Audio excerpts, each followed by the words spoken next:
Gilas Pilipinas hindi na pa-pressure sa kanilang pagsabak sa FIBA Asia World Cup qualifiers. At Los Angeles Lakers coach Luke Walton, iginit na wala silang away ni basketball superstar LeBron James. Ang Eagle News Sports ihatid ni Ben Bernaldez.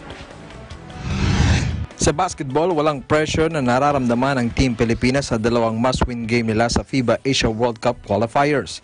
Ito ang sinabi mismo ni National Team Head Coach Yeng Guiao na ang layunin nila ngayon ay talunin isa-isa ang Qatar sa Pebrero 21 at ang Kazakhstan sa Pebrero 24. Malaking hamon sa Team Pilipinas ang Qatar dahil mayroon silang siyam na manlalaro bilang naturalized player habang ang Pilipinas ay tanging si Andre Blatch lamang ang kinikilala ngayon ng FIBA. Sa ngayon, nagsasagawa na sila ng 2 beses sa isang araw na ensayo mula nang dumating sila sa Doha nitong Sabado.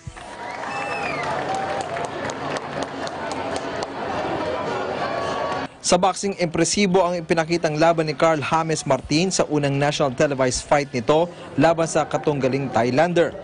Tinaguri ang Wonder Kid ng Ifugao at susunod na Manny Pacquiao ng Pilipinas. Lumaban ito sa labas ng kanyang hometown of Ifugao Province. Bagamat baguhan pa lamang sa bantamweight division, di binigo ni Martin ang mga kababayan matapos dominahin at pabagsakin ng makailang beses sa 3 rounds si Petchorhai Kongkit Gym. Ang 19-year-old na si Martin ay di man lang pinaporma ang Thai fighter at pinulbos ng mga matitinding combinations. Umiscore din ng 2 knockdown sa first at third round. Di na nakapagpatuloy ang Thai fighter na si Kongkit Gym matapos ang third round dahilan para makuha ni Martin ang TKO win. Plano naman po namin, hindi namin madaliin talaga yung laban. So, tignan po namin yung first round hanggang fourth. So, nakuha po naman namin ang third. Huminto naman po sila. So, favor po para sa amin. Yun na po tagumpay at maraming salamat po. Nakita namin na talagang gusto mo nang tapusin yung laban. First round pa lamang.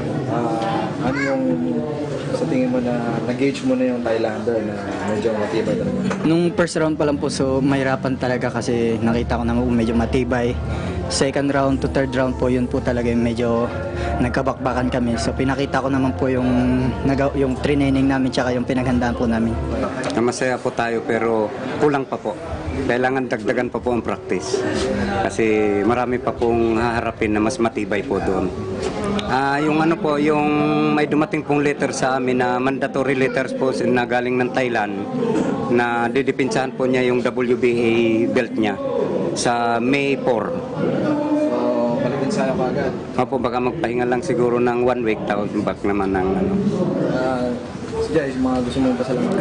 Nagpapasalamat po muna ako sa una sa Panginoon. Maraming salamat po kasi hindi niya po ako pinabayaan sa taas ng ring. So binigyan niya pa rin po ako ng aking lakas na magagamit po sa buong mga kapatid po sa buong mundo. Nagpapasalamat po ako sa inyo, sa mga sumusuporta rin po sa akin. Maraming salamat po sa patuloy na pagsuporta niyo. Maraming salamat po. Si Martin ay tubong Lagawi Ifugao at napalawig pa ang kanyang undefeated record na may 12-0 with 11 knockouts. Habang si Kongkit Gym ay bumaba sa 17-3 with 8 knockouts record. At yan ang mga balita para sa EN Sports. Ako si Ben Bernaldez and I am 1 with 25.